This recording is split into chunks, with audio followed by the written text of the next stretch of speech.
Bonjour, la nouvelle confusion autour du voile à l'école fait la une de plusieurs quotidiens. Son Réumi quotidien, des élèves au lycée Saint-Gabriel de Thiès ont été interdits d'accès à cet établissement pour avoir porté le voile de manière à cacher le logo de l'école. Heureusement, ils ont été réintégrés après l'intervention de l'inspection d'académie de Thiès. Source A parle de mutinerie vite maîtrisée en allusion au caractère sensible de la question du port du voile à l'école, longtemps objet de polémique en raison de son interdiction dans certains établissements privés catholiques.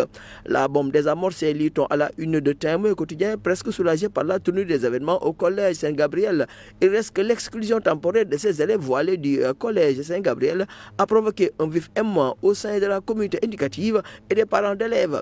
Le quotidien lui écrit que la polémique se dévoile, même si une solution a été trouvée suite à une réunion de crise entre les parents d'élèves et les autorités académiques pour plusieurs filles voilées du collège privé catholique Saint-Gabriel qui se sont vues refuser l'accès à l'établissement hier pour non-respect du règlement intérieur. La colère gronde toujours, confirme le quotidien.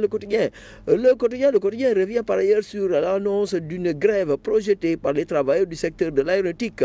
Le journal fait savoir que les employés de l'Agence pour la sécurité de navigation aérienne en Afrique et à Madagascar, à Secnan, réclament 6 mois d'arrêt d'indemnité. Grosse turbulence dans le ciel, lit-on dans cette publication. L'AS parle de perturbations et menaces de crash sur Dakar. Les perturbations des vols à l'AIBD le 12 avril prochain.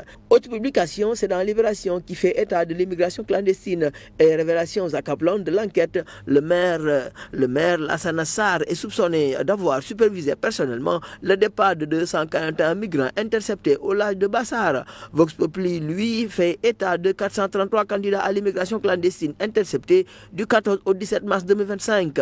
59 nouveaux candidats, parmi lesquels 16 filles arrêtées à Mbodienne. La Tribune embauche la même trompette. Plus de 500 candidats échouent sur la petite côte, écrit le journal. 374 individus arrêtés durant le week-end. Les Échos s'intéressent à Mohamed Dieng qui refait surface subitement. L'accusateur de la Diop, lui, est rentré chez lui après son audition et confirme ses déclarations. L'Obs lui titre la Diop encore recalé en prison. L'audience prévue aujourd'hui finalement renvoyée par la chambre d'accusation. Tribune Sport lui parle de Lamine Camara qui lance les hostilités. Allez à Benghazi en mission commando. Bonne lecture.